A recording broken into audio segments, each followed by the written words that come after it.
Justin, how good was it to see David Warner back in the form he was today? I've been really pleased the way he's gone the whole series. I think I said the other day, he hit the field a bit the other day, and there's a bit of talk about how he was going, but he's done an unbelievable job for the team in all the games we've played so far. So on a different sort of ground, different conditions, he was, statistically his strike rate was a bit higher, but I've been pleased the way he's gone the whole way, and it was great to see him get his 100 years. Saw how emotional he was and how much it meant to him, and it meant a lot to all of us as well. What did it mean? Can you put that into words exactly? Well, you can see in his eyes how determined he is to be back playing for Australia. And when you score 100, it's almost like there's no better feeling in the world. And it was almost, I listened to the press conference he had with him. He can only explain how he felt. But for us, when you score 100, it's almost like, right, I'm back. And that's a good thing. That's a nice feeling, I'm sure. For him, it's a nice feeling for us. I mean, you can score some runs, but in the game of cricket, in batting, hundreds they're the milestone. They're the reward. They're the milestone. So in a lot of ways, it's a really great reward for him. So he had to help win back some of the respect of his teammates again after everything that happened. No. I honestly, when you pay the price that he's paid for 12 months, and then you see him come back with a smile on his face and super fit, and he didn't have to earn back any respect. Everyone know how hard he's gone, what he's been through the last 12 months. They also know what a great player is, so he's always had respect as a player. And he's a really good young bloke, and he's come back with a smile on his face. He's playing well, he's fit. He had respect as soon as he came back in. So 5 games to go. What sort of tournament can you have? I mean, he's second on the runs list already, and seems like he's huge traps today. Yeah, how big a tournament can you have from here? It's a fickle game, and you never want to mess with mother cricket, so he'll just keep preparing well. We'll make sure he stays preparing well and nice and relaxed and enjoying his cricket, because people with talent like that, when they're relaxed and they're well prepared, they perform. He's done it his whole career, and hopefully he continues to do that. Justin, Pat Cummins said he came back in the rooms and was a bit angry because he left a few runs out there. How good is that for you to hear that he's that hungry, and do you reckon he can go to another level? That doesn't surprise me. I mean, I think we probably left 50 or 60 runs. It was a really very frustrating last 15 overs for us with the bat, the way Aaron and Davey started, and then we got a perfect platform. We went a bit away from our game plan there, and so I can understand why he was disappointed. I remember Brian Lara used to always say, when you have a good day, you have a great day, because you have a lot of bad days in cricket. So as very, very good it was for Davey, he probably missed out having a great day for himself and for the team. And great players get frustrated about that. Just on that middle order stumble, do you think that's like a one-off, or do you think your middle order does have the gears to go up and get those 350, 360 scores? No doubt. No doubt. I mean, we showed some flexibility with our order today. We got your best mate in. He came in early. His strike rate was high. I'd like to see Maxi keep going and have a match, like a match-changing innings, like he's done so many times before. But yeah, we've got a very good batting side, and I'm sure the opportunities will come. Is it tricky to manage? Is it tricky to manage? Like, obviously you got Usman and Sean there, who are probably unexplosive batsmen that they I'd argue Sean Marsh isn't unexplosive. I mean, you watch him, he's an unbelievable 2020 cricketer. If you look at his 2020 record, it's unbelievable. So, and I thought Uzi played really well again today. He adapted well, like he did against India the other day. So it was a really different role for him today. But I think he did a good job. Both of them got out for them and for us just at the wrong time. That's all. But they both showed some good signs. But Sean Marsh is a very, very explosive player. I mean, I remember seeing him hit, I think, 28 off a... what's the young guy's name playing for the Crows now? Alex Keith in the semi-final. Yeah, right. So you got to be pretty explosive to hit 26 off and over, and he did it. He's been the incredible player for the Scorchers in Big Bash cricket. He's a very explosive player. It's exciting having him anywhere in the order. He can score hundreds, and he can hit the ball as hard and as far as anyone in the world. So, and Uzi does it his way. I mean, at this stage we've had some good opening partnerships. Hopefully that continues. It might not. And he's, a very, very good top order batter. So it's nice to see them both playing. Can I ask an Usman then, how do you help him adapt to going from, because we know the runs he scores at the top of all when he's opening compared to the runs he scores when doesn't score, I guess, when he's not opening. How do you help him adapt to playing that other role? Oh, he will. That comes with experience. He's used to batting at the top of the order, so when you go in, there's different pressures.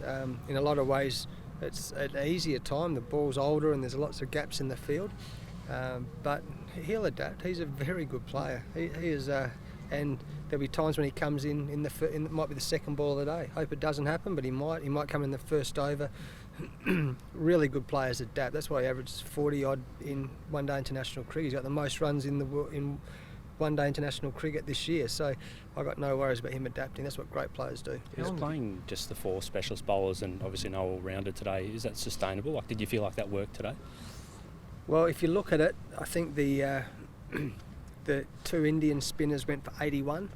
We went for 70 and 9, I think. So we're going to have to really tighten up that area. But again, different ground. This is a very, very small ground. I mean, there's no margin for error. You over pitch, but it goes for 6. So, and we were targeting that, as they probably were thinking as well. So we'll have to work it out. But it certainly makes it more problematic not having an all-rounder in there. So how do you kind of address that? I guess you just got to, like, fingers crossed Marcus is right for the next game, or... We'll look at now. Well, again, I've said it the whole time. We'll look at the matchups for Sri Lanka, and we'll work out what the best balanced team is. We look like a very, very strong batting side with the batting lineup we had today, I thought. But yeah, it's probably harder for Finchy than anyone else to have less recognised bowlers. I'd say everyone's got to be on top of their game. So when did you play 5 specialist bowlers? Sorry, could you play 5 specialist bowlers? Well, you could, but it would be. It's very. You guys probably know better than me. But it's very rare for an Australian cricket team to do it. You see it in domestic cricket a bit. I think domestic cricket's a bit different than international cricket, particularly with the wickets we play on, with the skill we play against, the talent we play against. We could do it. We did it a few times last year when we were in England.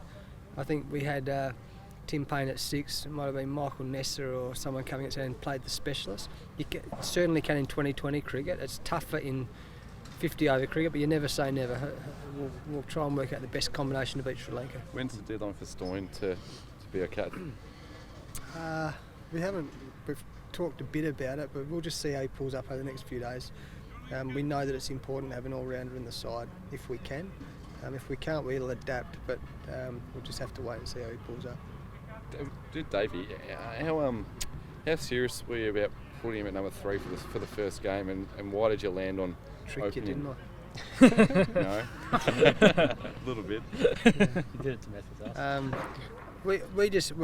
We knew that the combination of Aaron and Aussie has been so good, but we also know Davey's a world-class opener. So and without being silly, it was nice to have everyone guessing where he was going to be batting.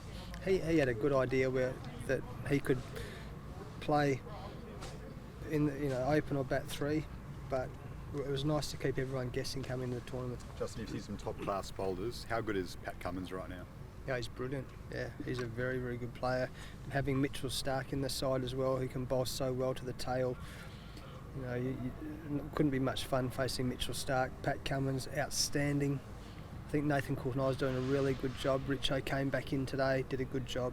So it's a very good combination. But Pat Cummins is he's an exceptional cricketer. Have you sensed a change in his willingness to take responsibility of big games? Has he grown into that role a bit? I think he's always been a competitive beast. He loves it. He loves the challenge. He loves the contest.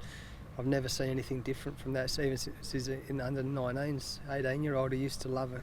And that's what the greats do. That's what the champions do. They love the contest. He loves the contest. So I know we started on it, but Dave Warner, you never doubted his ability or Steve's ability to come back and be great. I remember you telling us that. But is it a relief, given the winter you've got ahead, you've got a World Cup and an Ashes series, that they've both hit the ground running so well?